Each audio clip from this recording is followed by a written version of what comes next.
Welcome to this event, which is sponsored by the Department of Sociology and Anthropology, Africana and Latin American Studies, Native American Studies, the Lanier Museum of Anthropology, and the SCIO Chair in Diversity and Community. So, long list of sponsors that maybe partly accounts for how much interest there is, which is wonderful.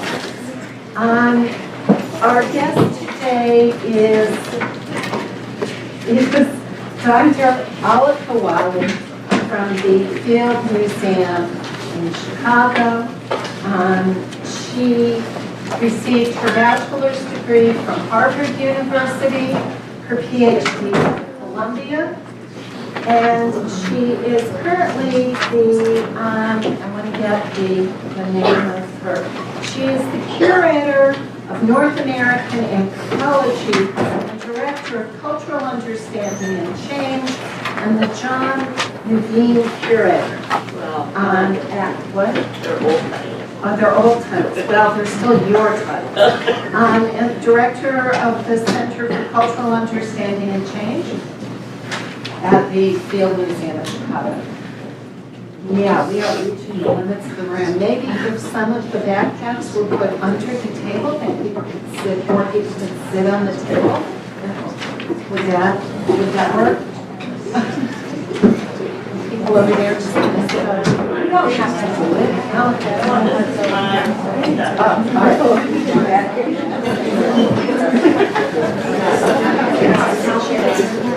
I'm sorry about this, folks. Person Auditorium was booked for another event. That's where we would have had this. But we ended up with this room, and so there we have to make it. But I think if you move it again, some more of those backpacks, sit underneath, more of you can sit on the table. Alika, in the course of her work, has received several major grants from the John D. and Catherine T. MacArthur Foundation, the Daphne Hott Cunningham Foundation, the Robert R. McCormick Foundation, the Richard R. Dreyfuss Foundation.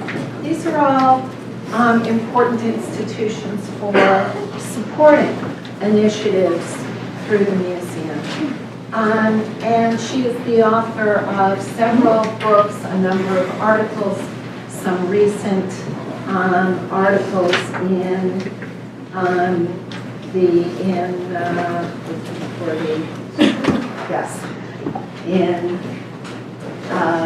Nature, Ecology, and Evolution, the journal Environment and Society, Ecology and Society, a number of publications by the Field Museum itself, Human Ecology Review, and a series of other edited volumes concerning museum studies and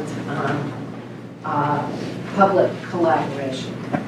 And so please join me in welcoming Ecology for her talk, Action-Centered Collaboration as Transformative Public Anthropology.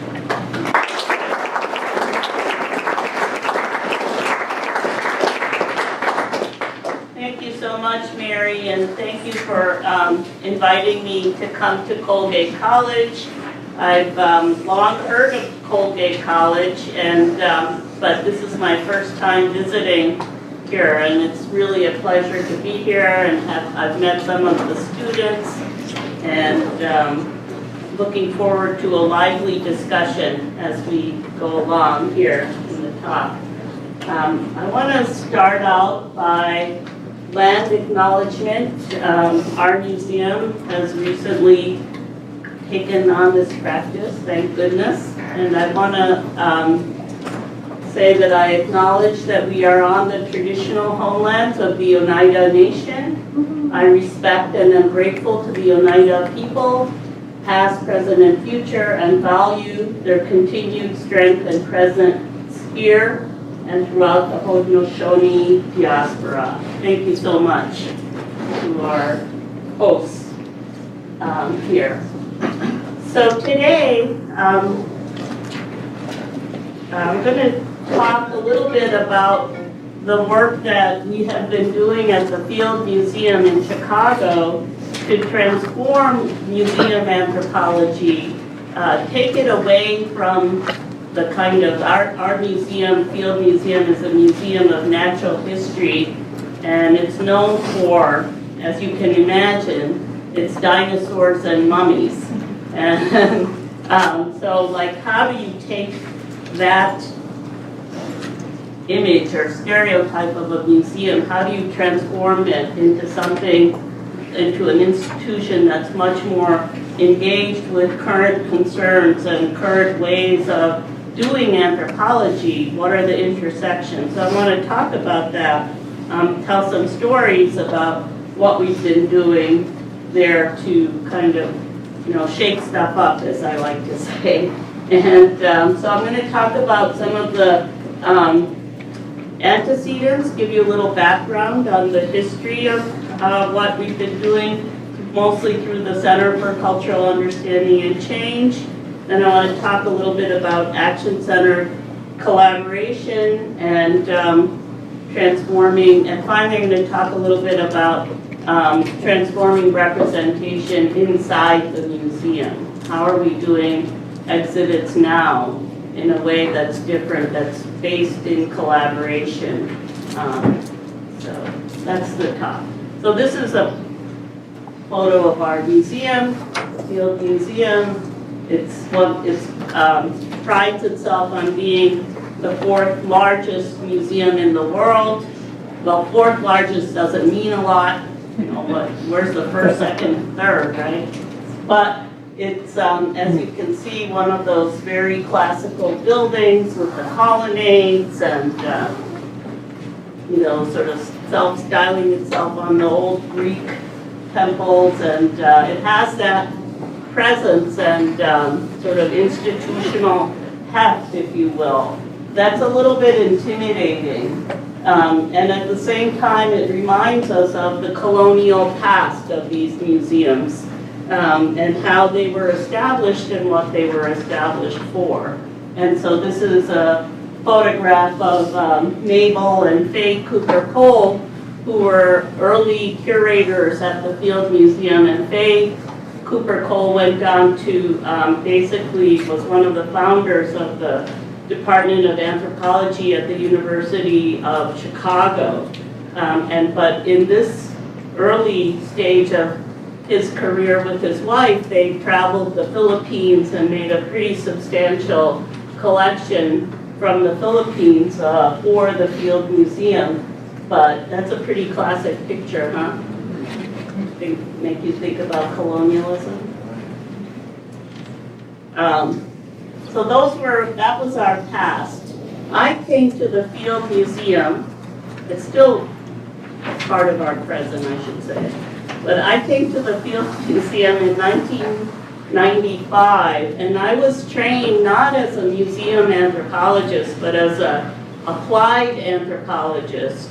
And so my career in anthropology had been on thinking about and working on how to bring anthropology to bear on working with communities for social change, and how we could begin to, the popular word today is decolonize anthropology and take it into the realm of something much more useful for communities and for empowerment and so on.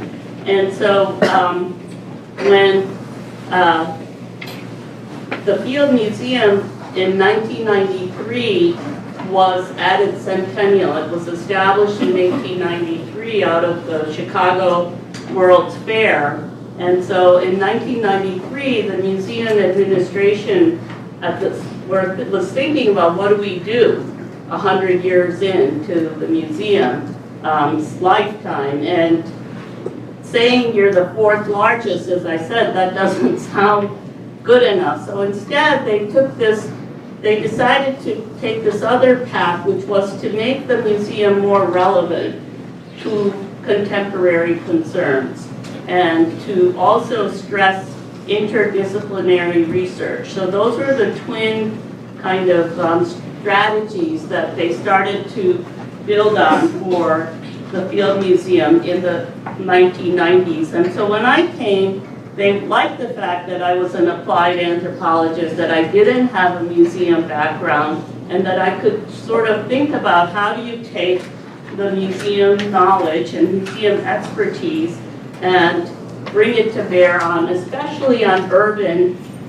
communities, on Chicago itself, because Chicago had, the museum's collections did not reflect Chicago as a whole. They're grounded in this colonial past, so they're mostly, almost all collections of non-Western people's heritage that we have at the Field Museum. So they liked that I was an urban anthropologist, that I was, thinking about urban life and how could I use that to then change the way that the Field Museum approached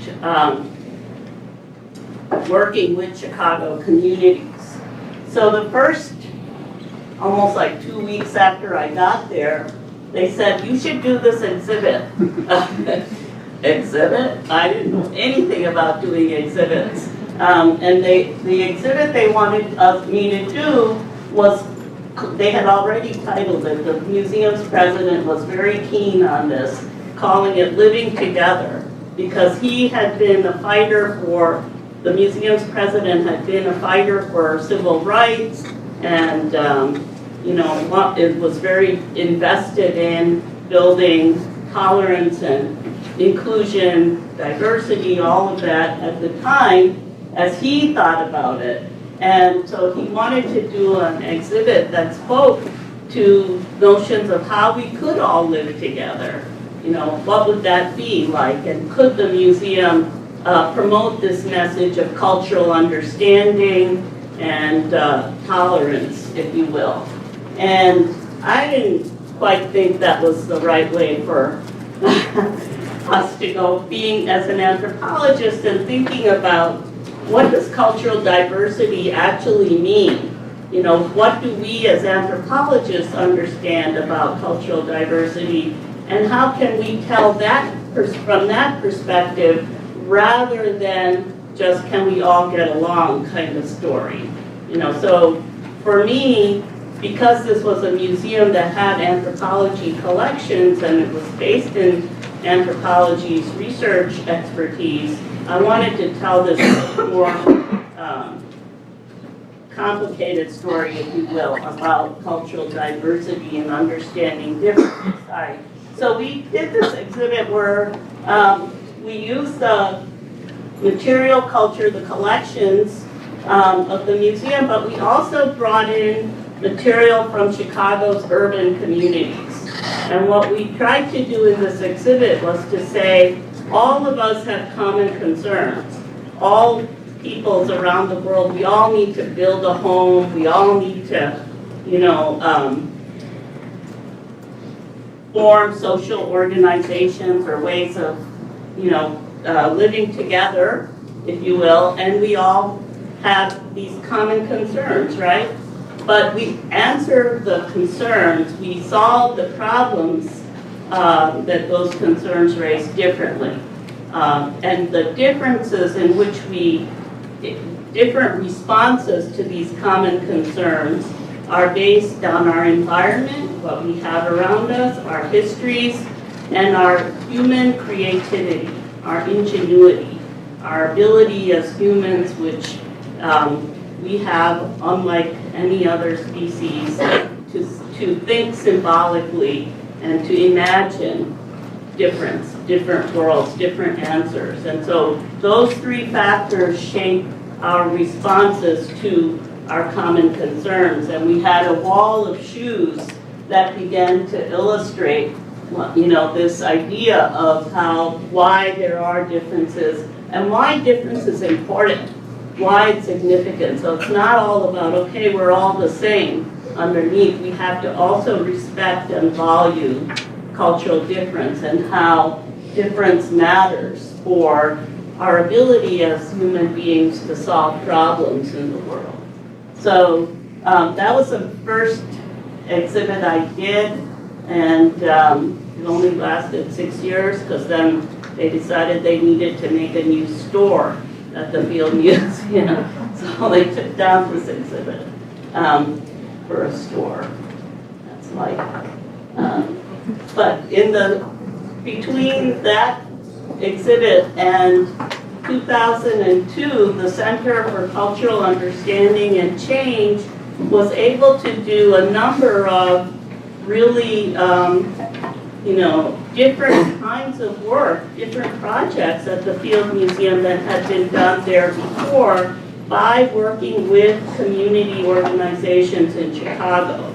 And so we had a review of our work that was done in, like a peer review, external review, and they really were impressed with everything we had been able to do in those 6 or 7 short years between 1995 and 2002.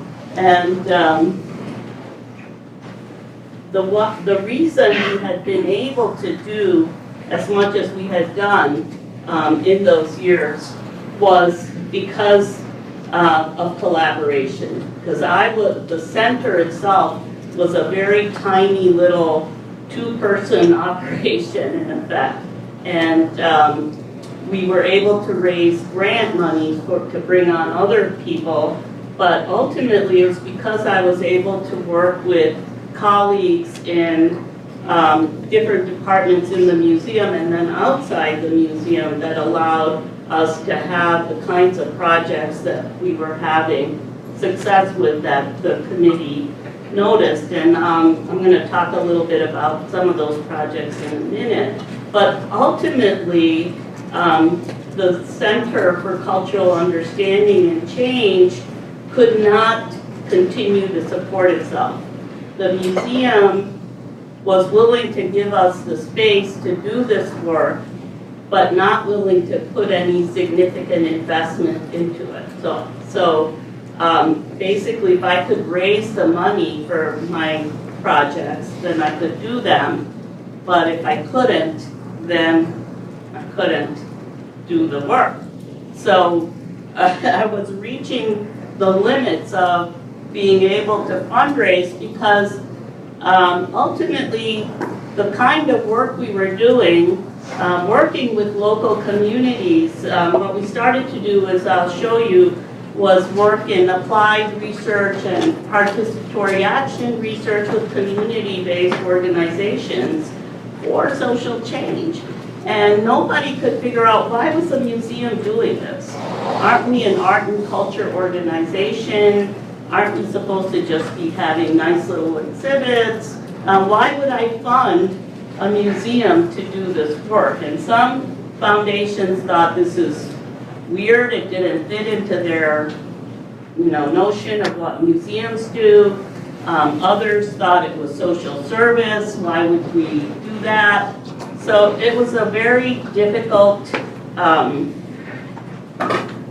effort to raise funds for this kind of work. So I ended up working there at the same time that I had been building this CCUC program. A colleague in the museum had been building a program similarly focused on action called the Environment and Conservation Program. And that program, ECP, was focused on taking museum expertise in the biological and ecological sciences and turning it into action for conservation of landscapes. And so she and I started to talk. And she realized that conservation of environment, of nature, cannot happen if people are not involved. If people aren't there making decisions about what gets conserved, how it gets conserved, right? Makes sense. Then it's not going to happen. So conservation itself is fundamentally a social and political process. And so she started to understand that by working with anthropologists, it was going to change how conservation could get done. that she could have more impact in the landscape she wanted to have impact in. And so, and let me tell you, it's a lot easier to raise money for environmental conservation than it is for social justice concerns. And so she was able to raise more funds. She had the same problem. She wasn't getting operating funds from the museum either. And so these were two little experimental things that the Field Museum was doing. So we combined, we joined forces, and we created one unit, which today is called the Keller Science Action Center.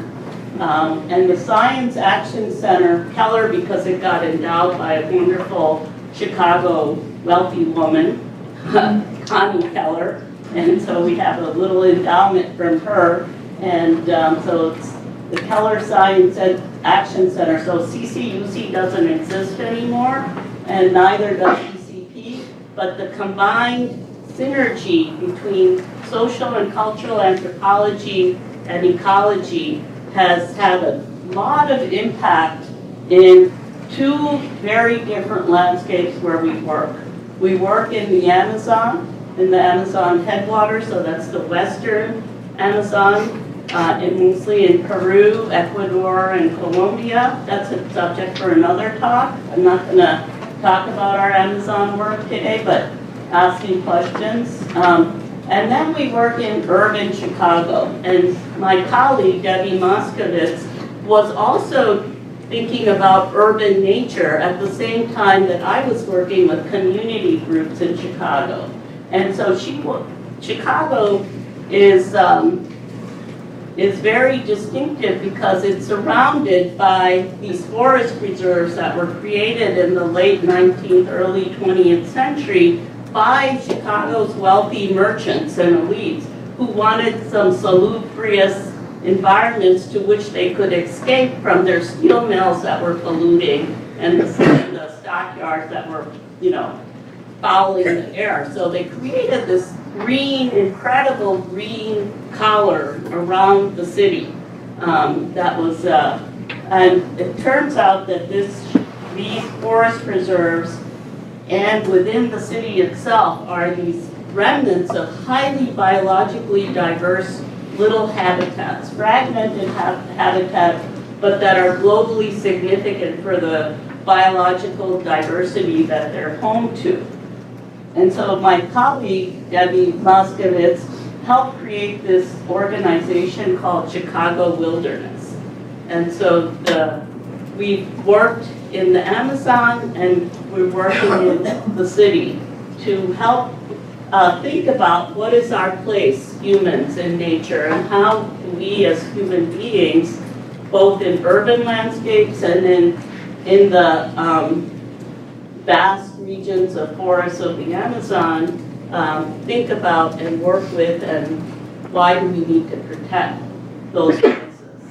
So that's the antecedents of where we are today in terms of the work we're doing. Increasingly, our work has focused on concerns of this human-nature interaction and how Field Museum scientific expertise and anthropological expertise can contribute to rethinking what it means to do conservation work. And so, as you can tell from that little bit of the antecedents, our work is not about, is not just about increasing theory and knowledge in our disciplines. It is about actually trying to have an impact on the landscape, on transforming where people live and how people live, and how quality of life can be improved, and how nature itself can be, safeguarded from industrial capitalism. And so this is what we're calling action-centered collaboration. And again, because our two little centers, and even when we combine we're still fairly small. At the moment, we have a staff of maybe 30 people in the Action Center. We depend on collaboration to get the work done, to have this kind of impact that we are trying to have across these two big landscapes. So what does collaboration look like? We're in Hamilton, right? I had to put the room where it happens. I hope you all get that reference. You all seen or heard of Hamilton? Yeah, some of you? Yeah, okay. All right, never mind. Just me. I love that. So what we've been doing as museum anthropologists is working with community members, with community organizations, with local governments, both in the Amazon and in Chicago, and with students. We've really been able to engage students in a lot of the work we've done, especially in the urban context. We have internships, we have Ecology Field Lab right now that's going, that involves students in doing this kind of work, museum-based, practical or applied or engaged work with collaborators from community organizations and other actors. So I'm going to just tell you a few of the projects we've worked on now. So this is the kinds of collaboration we've done range, as I said, from applied research to participatory action research, and most recently towards transforming representation within the museum. A lot of what I was doing early on, working outside the museum's walls, was because the space of making exhibitions wasn't really available. Once Living Together was de-installed, then the museum wants to make exhibitions that bring in people and revenue. And so there's a whole economic reason. And so I wasn't going to be making exhibits about social change within the museum. So I was working outside, but it was good because it really allowed us to bring museum expertise into communities in a way I think that only a museum can do.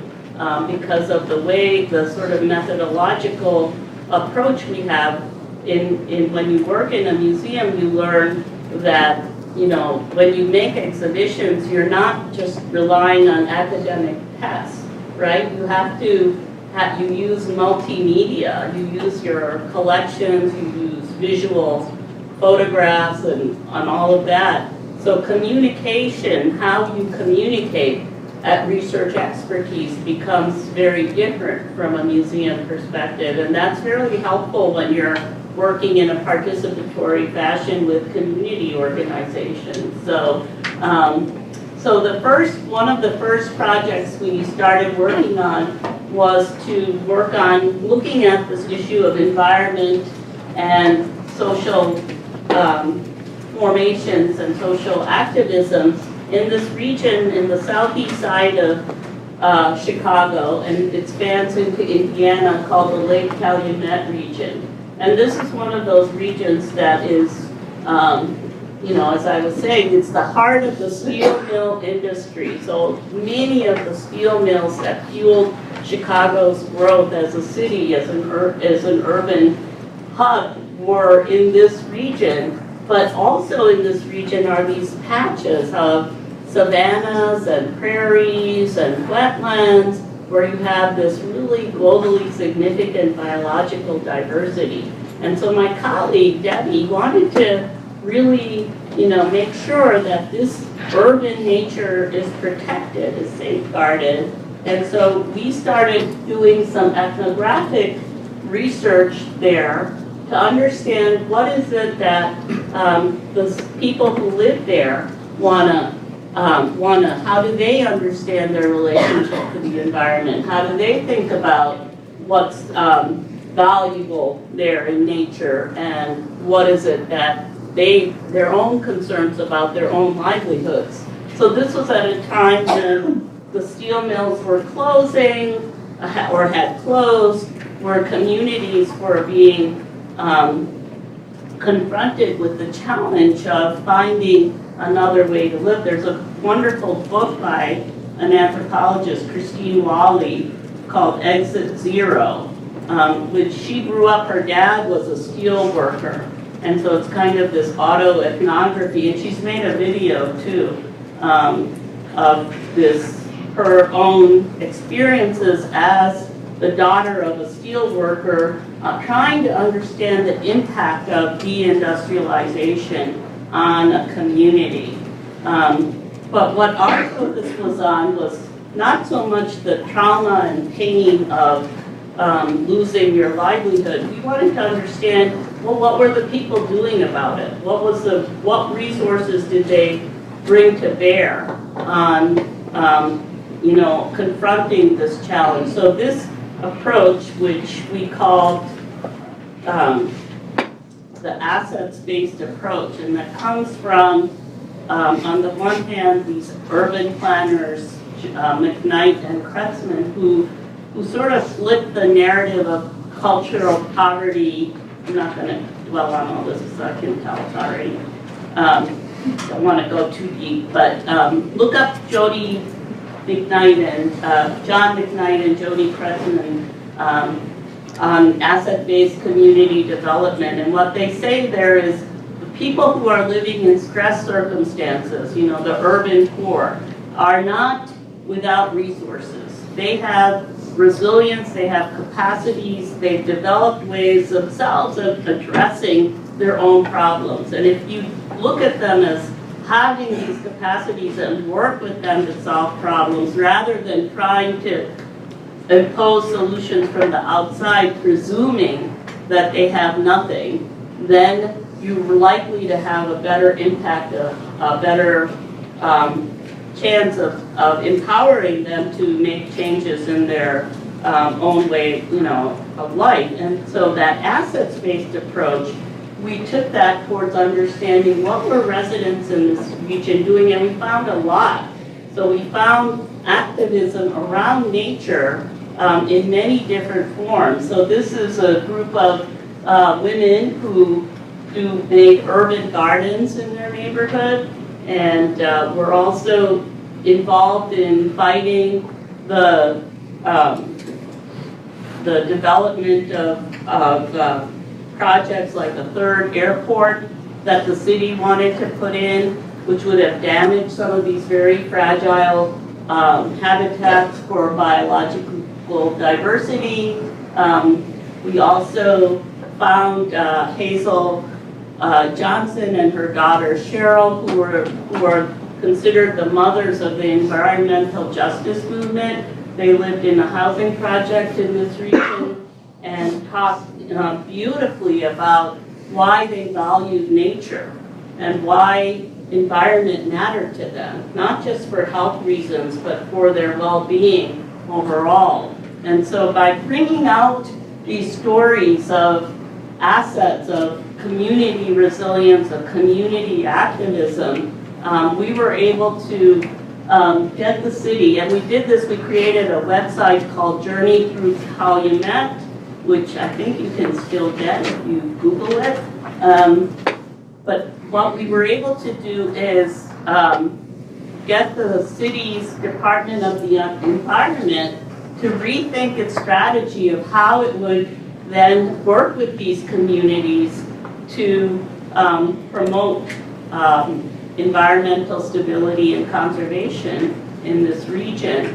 And all of this work also, so that was research, applied research we did in the mid-1990s through the 2000s.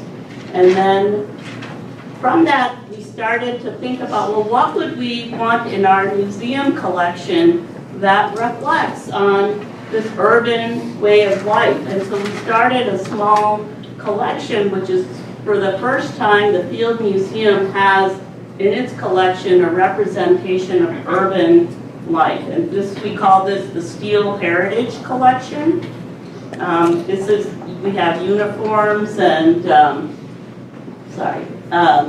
of the steel workers, some of whom were active in the labor movement, but some of whom even in the 1970s, even though they were steel workers and relied on that industry for their livelihood, were also environmentalists and were active in the early 70s on the environmental front.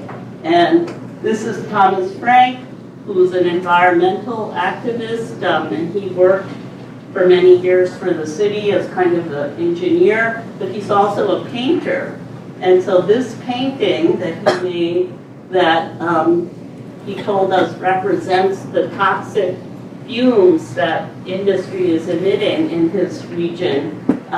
We also acquired it for our collection. And so from thinking about material culture and the assets of people, we started to bring together a group of organizations in the Calumet region who were concerned about both well-being and heritage preservation and the environment. And today we're working with that group to advocate for a national heritage area for this region. And with the National Heritage Area designation, it helps to bring that kind of protection of both the environment and the heritage of the region to the cultural heritage. And so the effort now is totally integrated around both environment and social and cultural livelihoods and heritage for this region. And so we're hoping that the Congress will designate this as a national heritage area. And if it does, then that starts to transform this whole landscape, right? It helps to start bringing resources to bear to make this dream of the residents who live there come together. And we're also working with these organizations to create 3 separate exhibits in 3 different sites at the museum, in the region.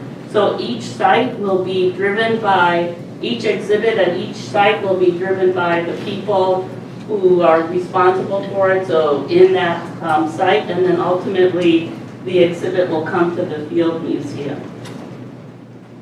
All right, so that's applied research leading to action through collaboration. Then we started doing some more participatory action research, where we actually started talking to community organizations about what did they want to see researched in their community.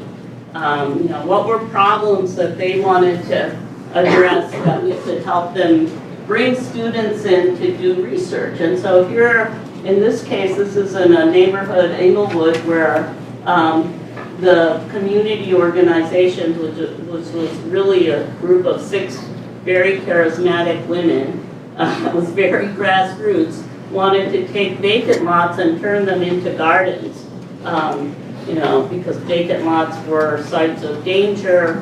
And so we worked with them to figure out how could community residents be engaged.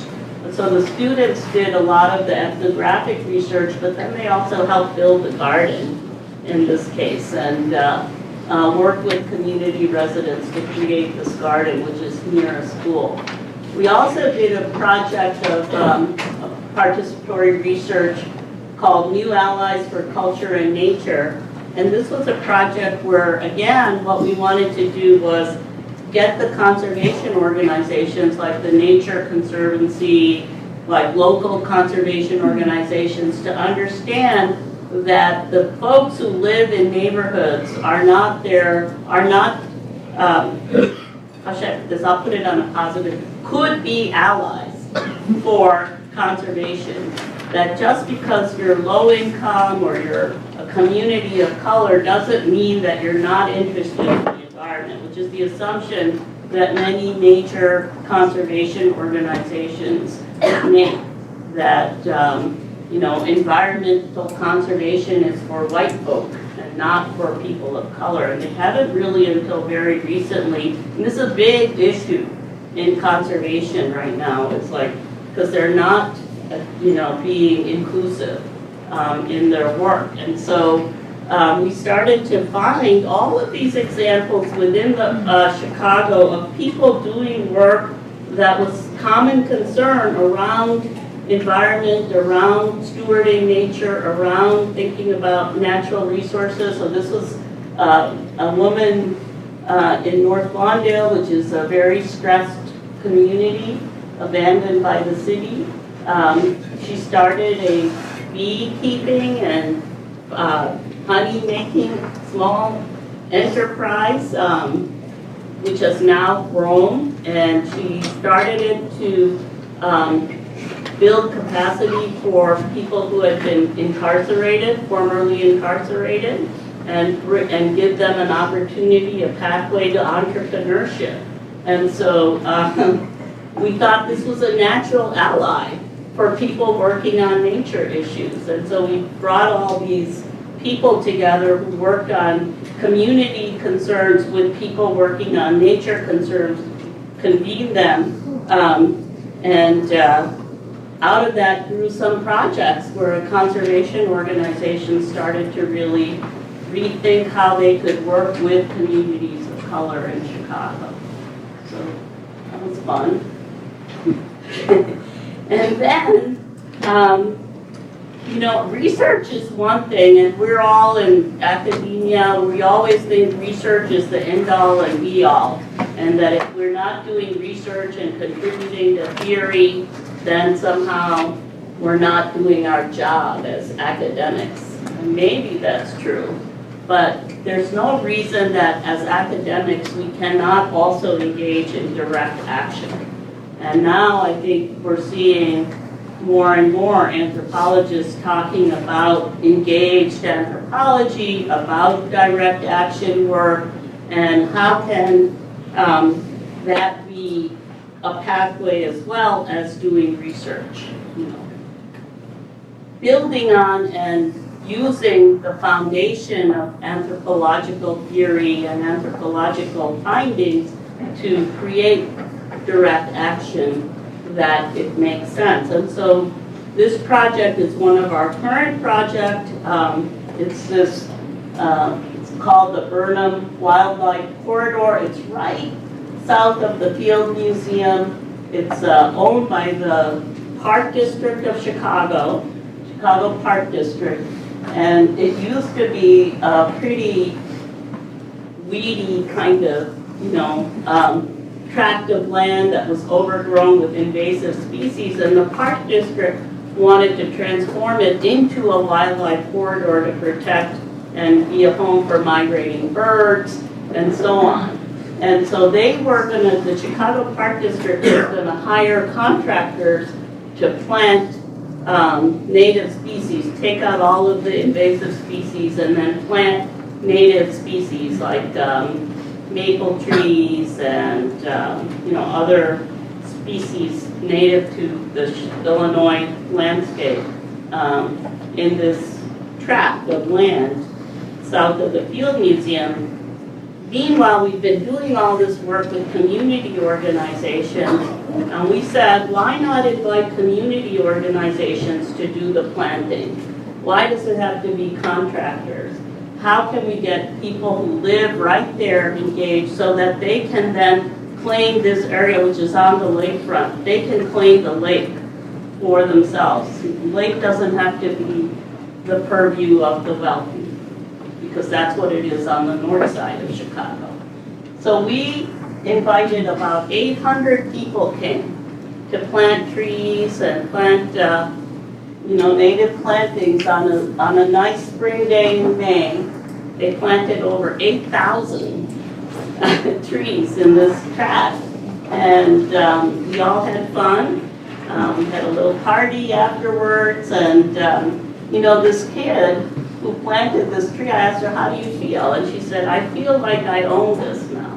And she's going to come back and visit this tree that she planted, to make sure it's still there. And it is still there. And this whole corridor is still thriving and is attracting wildlife. But, you know, how do you get people into that region? So we had been doing this research on the importance of art and art making as a way to bring communities together. And so we thought, like, how about if we created these gathering spaces that were community curated and anchored in public art pieces along this wildlife corridor.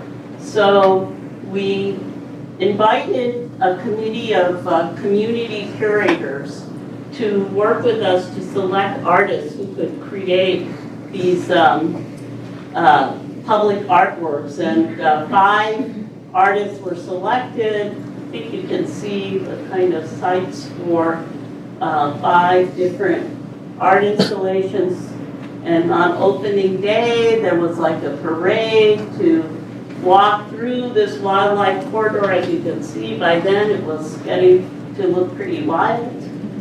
And this is one of the art installations. It was created by the Southside Community Art Center. It's called Sankofa for the Earth.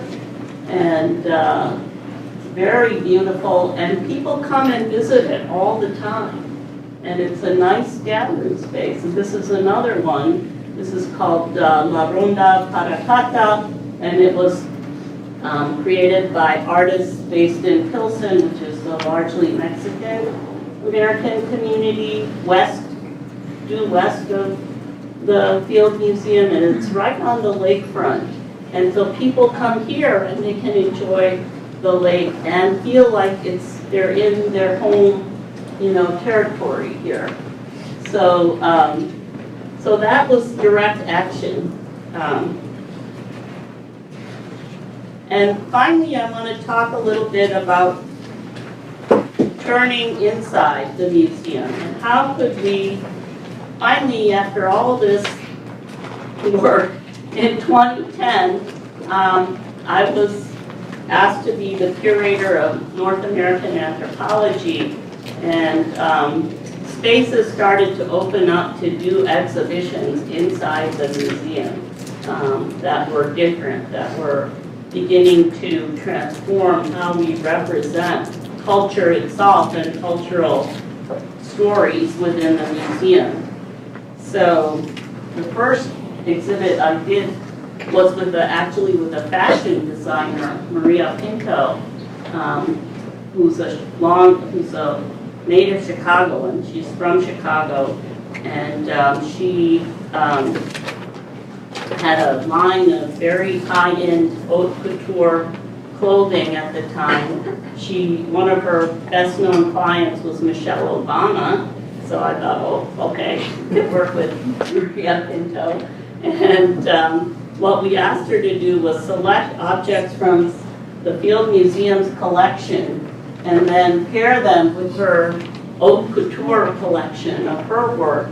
And the idea here was to shake stuff up, to say that an artist's view, an artist's perception or a sense of aesthetics has a different light on our collection. And that by,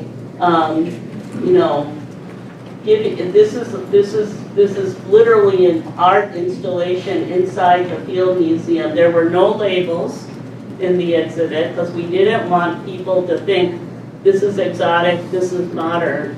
We wanted to avoid that. And what was interesting is that she picked things from our collection that had nothing to do on the surface with fashion. So I don't know if you can see, but like over here, this is a hippopotamus shield from Ethiopia, from our collection. So what's a shield made out of hippopotamus skin doing in a fashion show? But she, at that time, was thinking about how clothing serves as armor for women, professional women who have to go out into the world of work every day. And so she picked a lot of things from our collection that reflected on her concern of creating, she was transitioning from haute couture to a line of clothing that was more affordable, that was easy to take care of for professional women. So it was really fun to work with her and see our collection through her eyes. Then we started working with Native American contemporary artists because I was this curator of this Native American collection. And I wanted to bring a contemporary voice and contemporary perspective from Native American into the museum. And so the first exhibit we did was actually with Walter Echohawk. How many of you went to Walter Echohawk's talk yesterday? Yeah, he's awesome. So he has a son, Bunky Echohawk, who you can Google. And Bunky, these are shoes designed by Bunky for a line from Nike called the N7 line, which is the line for Native Americans that Nike developed to encourage and promote fitness and health in Native communities. And so he was very proud to work with Nike because instead of appropriating Native American designs, they actually work with Native American artists to create the artwork for this line. And so I was fascinated because I'm interested in urban material culture, and so I worked with Bunky. After Maria's exhibit, we did one with him, and then we did this exhibit with this artist, Chris Pepan. Chris is a Chicagoan. He's Osage and Kansa, enrolled in the Kansa tribe in Oklahoma. And he calls himself a 21st century ledger artist.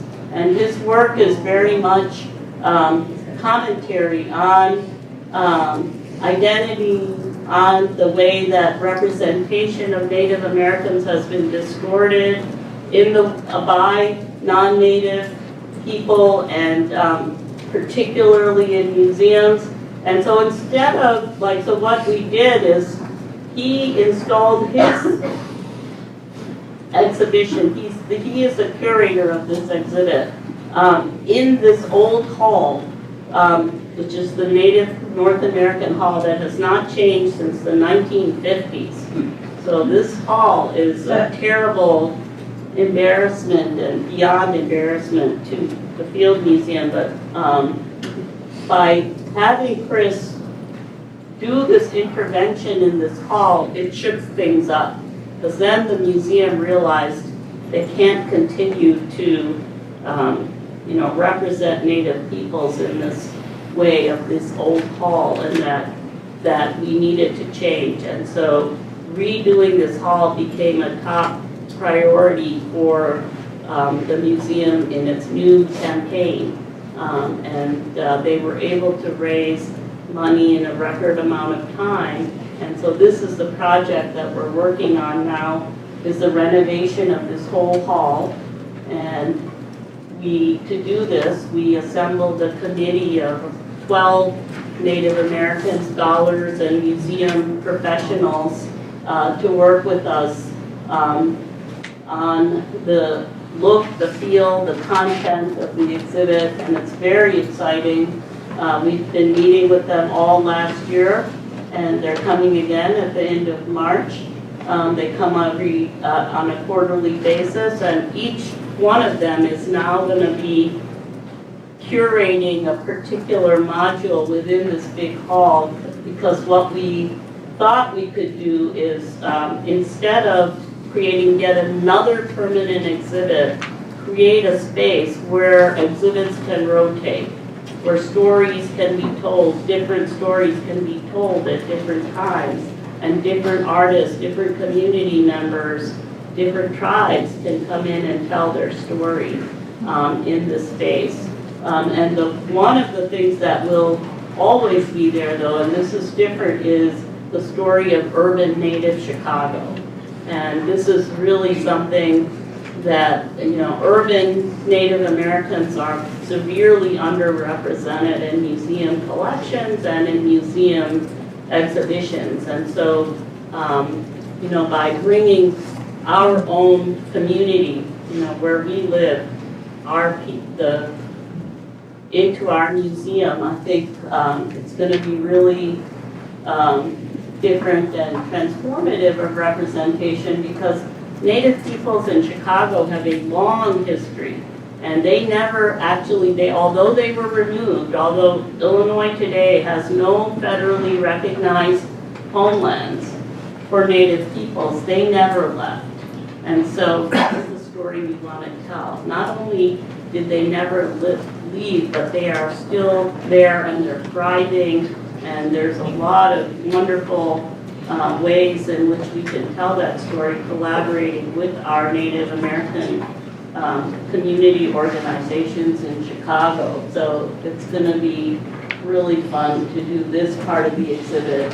And then in the rest of the hall, we'll be telling these other stories of, from across the country because our collection is broad. And so we're going to focus on 3 themes. We are, which is going to be about identity. We live, the homelands, and this way that Native peoples have cared for the earth. And then we create, about artistic and aesthetic traditions and continuities, modern contemporary work.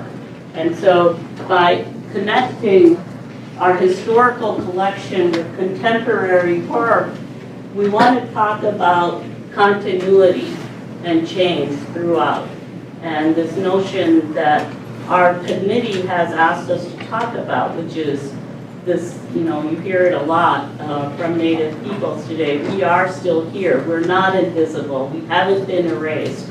How is that possible? How can that be? What is the source of resilience of Native people?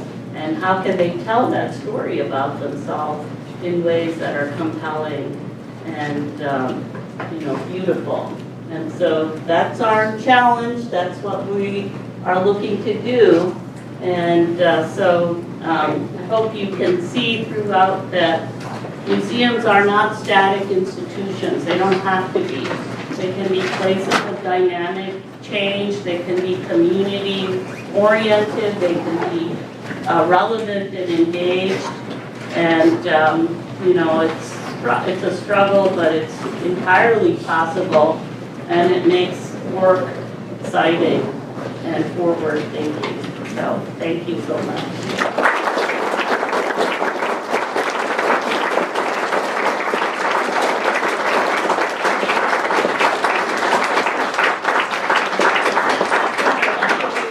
But I think we have other questions.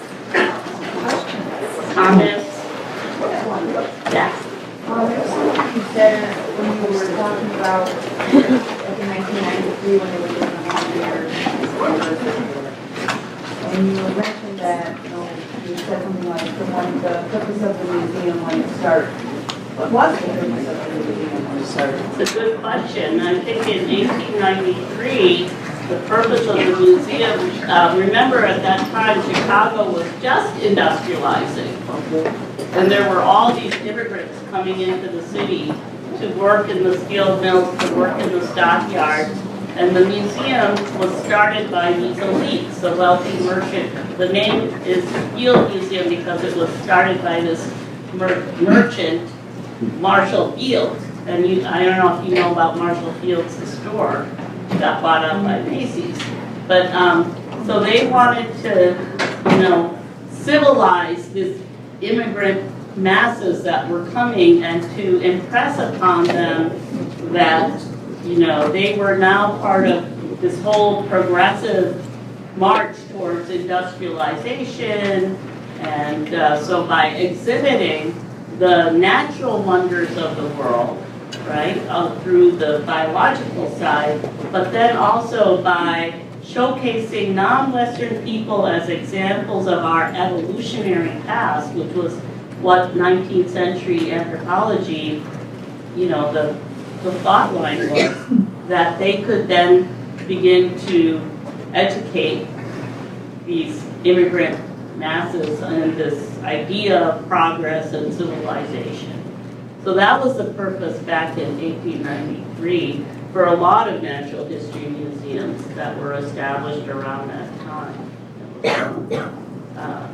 And then as anthropology grew as a discipline, that whole theory of evolution, race and all that came into question and was discarded eventually.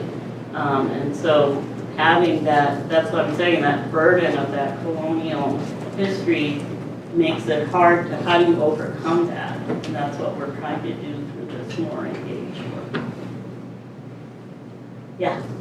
This is a question sort of for the benefit of my museum studies students who are here. They're all here back there, but we just finished reading Amy Longtree's critique of the National Museum of the American Indian, where one of the things she talks about is that with this emphasis on the message of survivance and we are still here, we haven't been erased, that the story of the genocide gets lost or doesn't have a place in that narrative. What would you say to that critique of that museum? You know, we've been talking about that a lot, not the critique in particular, but how do you balance the story of the trauma and the pain and genocide that happened in this, in the United States to Native peoples with a story of resilience and, confronting that and overcoming it to continue to be active agents in their own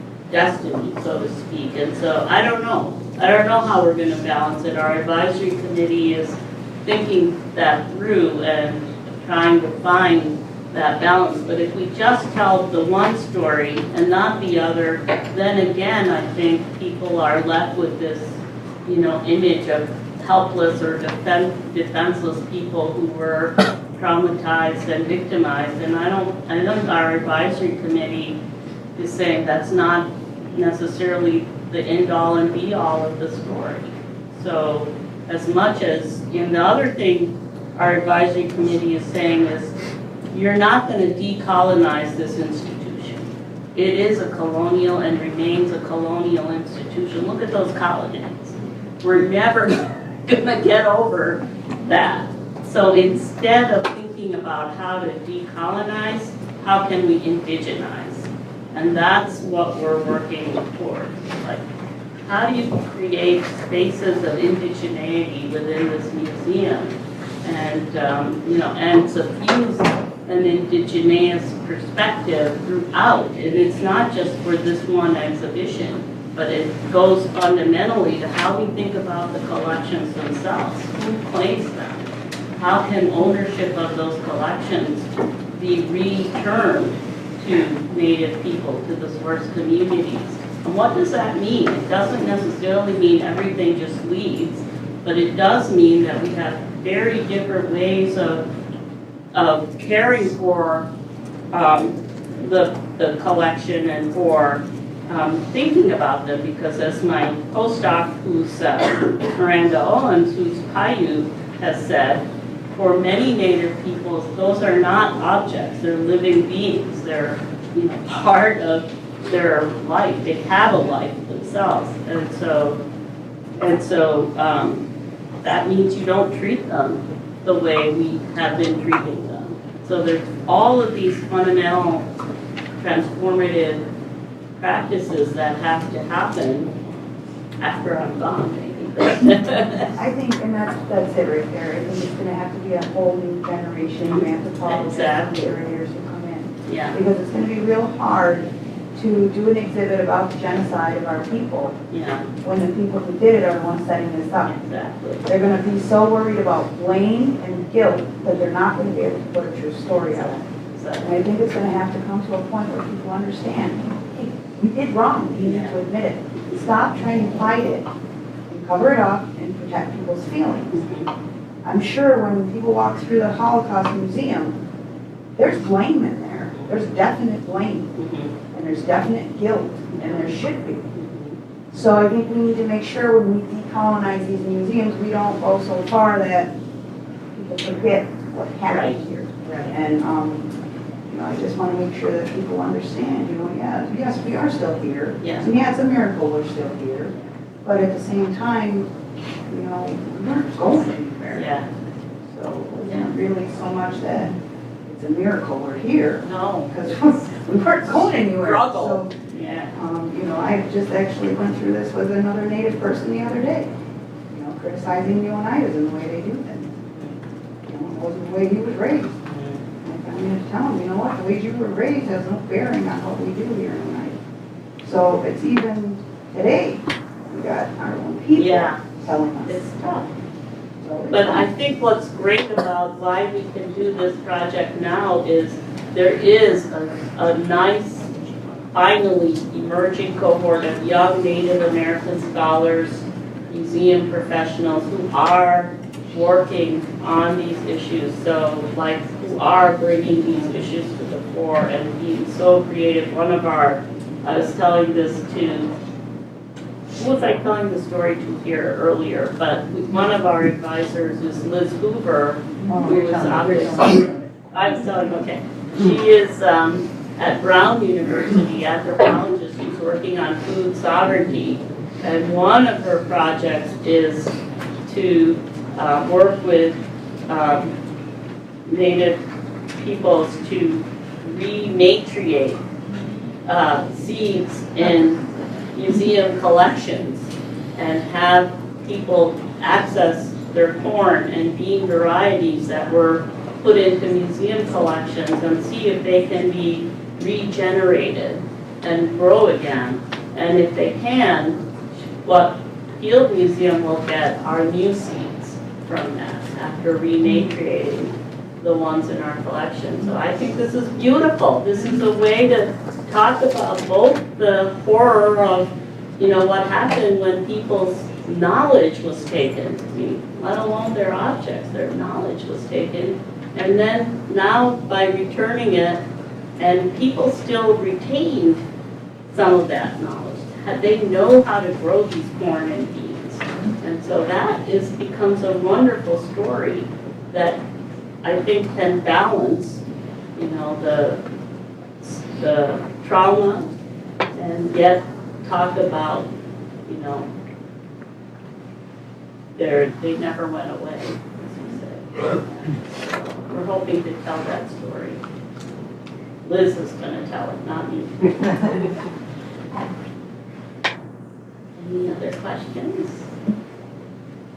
I have a question kind of following up on something you mentioned right now about the rematriation. I was wondering, like, for the Field Museum, like how it has dealt with, like, you know, like the repatriation like of objects. Like, especially right now thinking about like all the processes of the museum and like the decolonize the museum, like yeah, like, you know, there's a lot of, I think, you know, like increased visibility and putting attention to those issues in the museum. So yeah, I'm wondering if it's come up for you all and how you, like, what are the conversations, especially now that you are trying to bring in more Native scholars to the museum.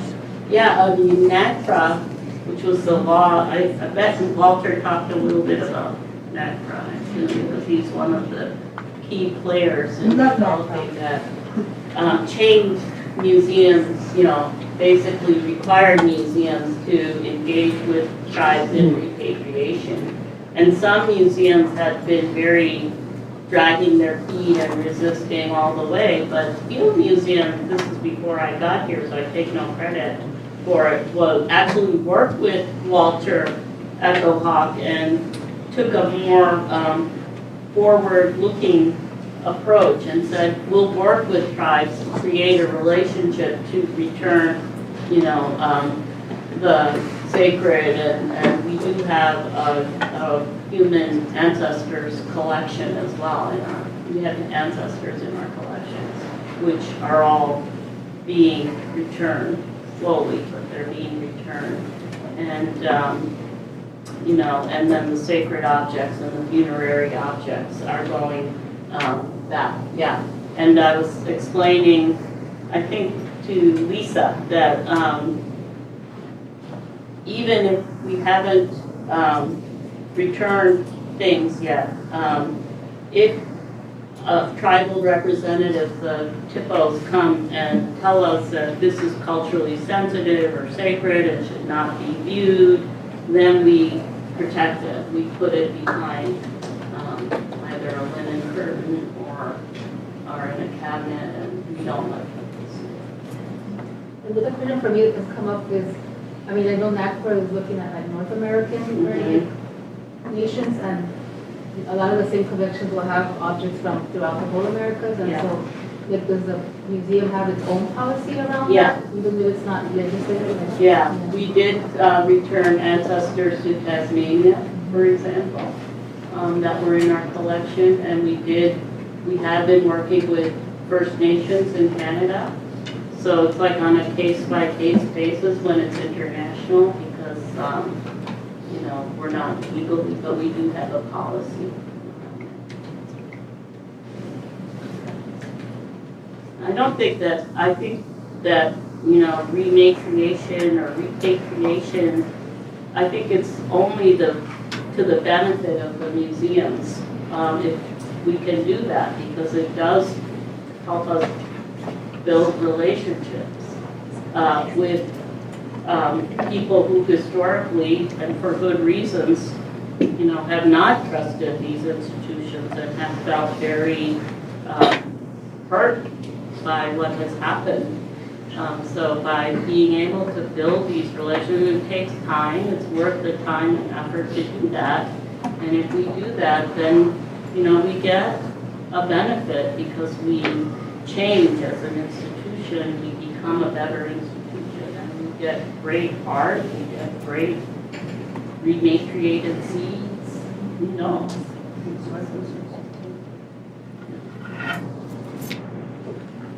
Oh, sorry. No, I'm sorry. That's okay.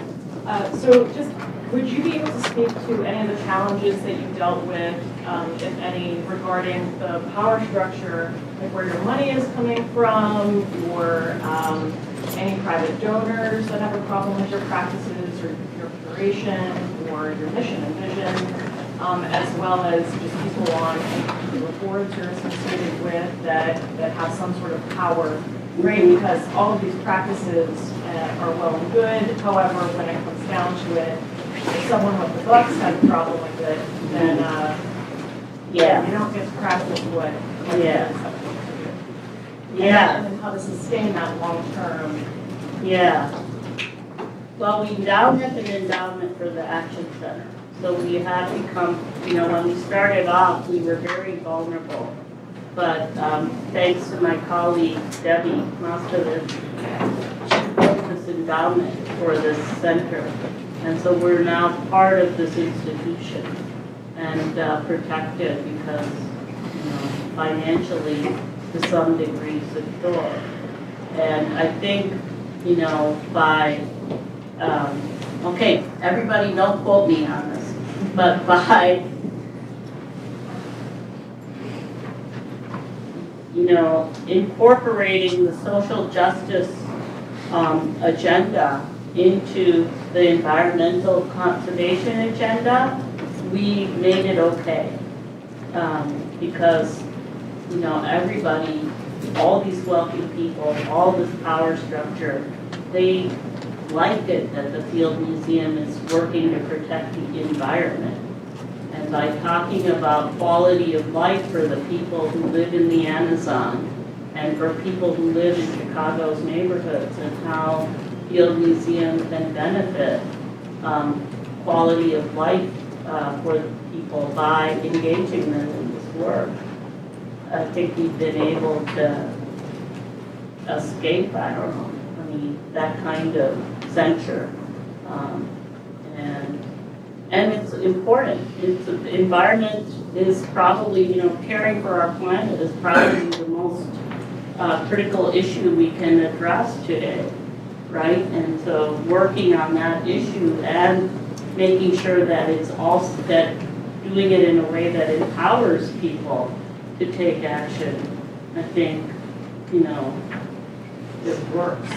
So I'm sorry, just a quick Yeah. follow-up question if possible. So would you think that you would be able to take on, say, something like a more contemporary environmental conflict that's regarding indigenous populations such as No dabble. Sure, or We did that. okay. Yeah.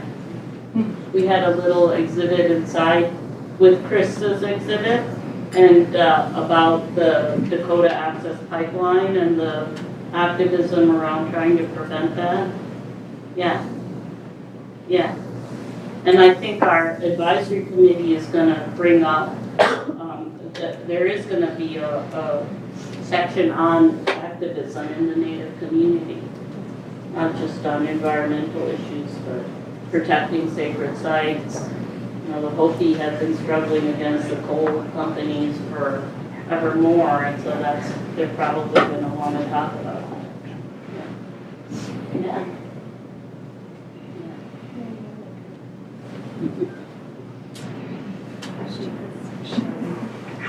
Finally, Katie wrote rest. Oh, I enjoyed it.